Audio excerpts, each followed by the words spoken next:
ontological analysis. The best tools that we could find in Western thinking, Western thought. So this kind of analysis, this kind of studious approach to Prabhupada's books is what we want. Not that you simply read them and then parrot, repeat like a parrot. That's okay, but it's not really very good. Because we see so many devotees. I remember a lot of the devotees, when I was a young devotee, they had memorized Krishna book stories. And they could literally recite them from memory. Well, where are those devotees now? What are they doing? Are they preaching? Are they teaching? Are they spiritual masters? Mostly no. So what happened? They were studying superficially. They weren't studying deeply. We want you to study deeply. We want you to analyze. We want you to understand, to think about it. We want you to be able to think independently. Think for yourself. That's why we teach so many things about ontology and logic, transcendental this, transcendental that. It's not just to show off how intellectual we are or something like that. It's so that you can really understand the scriptures. Not just superficially, but deeply.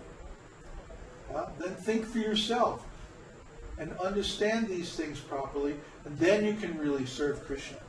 Then you can really please Krishna and get some results in your devotional service. That's what this is all about.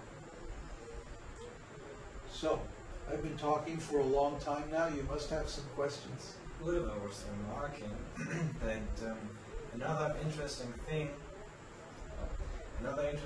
is that we are seeing the process of chanting 64 rounds accelerate on devotees. It took me 3 years to chant 64 rounds, and now flowing the Kana took only 1 year. Yes, right. It's just like it took, about a year for you to really become convinced to practice pure devotional service. Whereas Florian and Connor took much less time. And I think we'll see this as our group gains momentum. The process of bringing someone into the group will accelerate. Why? Because we're creating a certain platform, a certain standard of association. And when someone comes into that association, they'll very easily come up to the standard.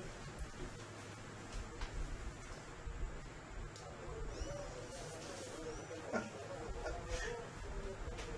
cat is playing with the cables of the camera.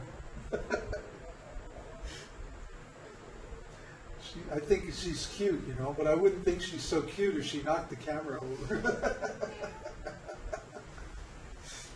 Anyway, are there any more questions? Yes, right there. Can someone from the exoteric circle give up everything, go into the woods, and eventually get into the esoteric circle? No, because if you give up the association of devotees, you'll fall down. Who's asking? Jim.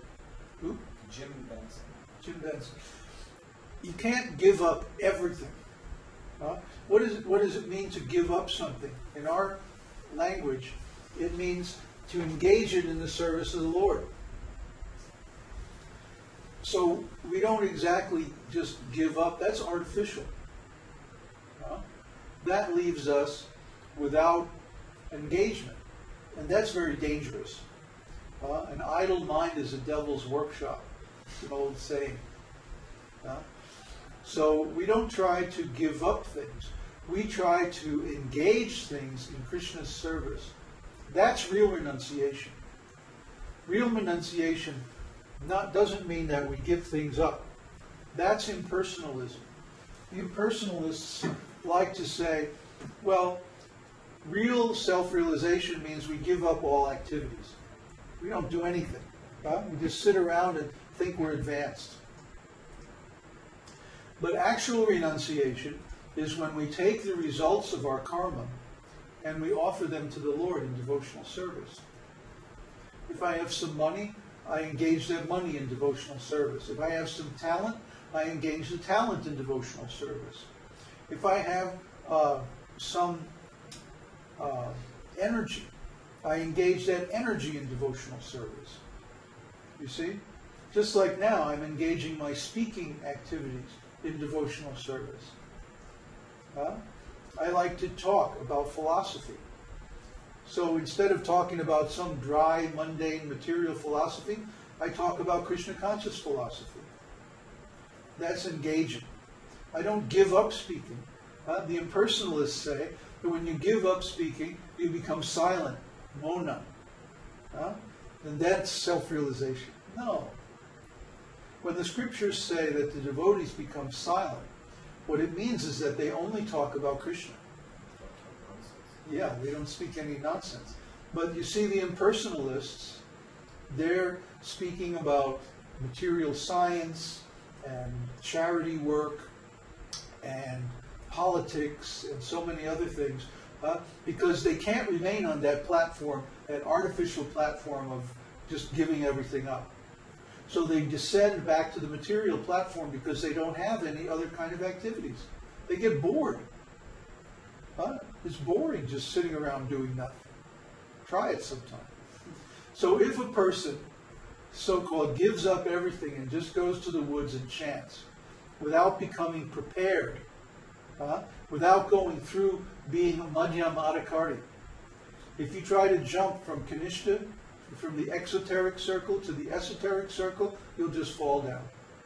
You won't make it. You have to go through the process of purification first.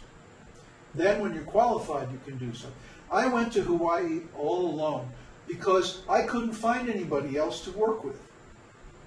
If I could have found a situation in some temple somewhere or some spiritual community somewhere, I certainly would have done that. I was forced to go alone. I tried everything else and it didn't work. So that was all I could do. It was the only alternative left. But I don't recommend it because most people aren't strong enough. Yeah, but isn't it recommended to do it that way? Do it what way? To go on your own. Actually, I mean, in the scripture it says you should go into the forest. I mean, this we Yeah, but literally. It doesn't say that you just one day you're, like a middle management worker in an international corporation, and the next day you go to the forest. No. That's artificial. No, You have to go through the middle stage first. See, what he's saying is, I just give up everything, whatever I'm doing, and go to the forest. That's wrong. That's wrong. Is first of all, I take everything, whatever I've got, and I join a spiritual community and engage in service and become purified. Then I go to the forest. Yeah, but then I mean that actually you should go on your own. You should be on yourself. If you can't go anywhere else. You see, if you can go, and if you have a place where you could go in the woods where there are sages, and you take shelter of those sages, and under their shelter and their direction, then you perfect your devotional service, then that's preferable. Yeah. But if there's no alternative, then you have to go alone. Okay? So the different instructions in the scriptures are given for people in different situations. They're not all meant to apply to everyone or every different time or every different... See, like for example, in Bhagavad Gita, Krishna talks about silent meditation. Going to the woods, sitting on a deer skin, and just controlling the pranas by breathing exercise and stuff like this. Nobody can do this in Kali Yuga. This is very impractical. And because of that, Arjuna rejects it. He says, Krishna, the system of self-realization that you're giving me is very impractical.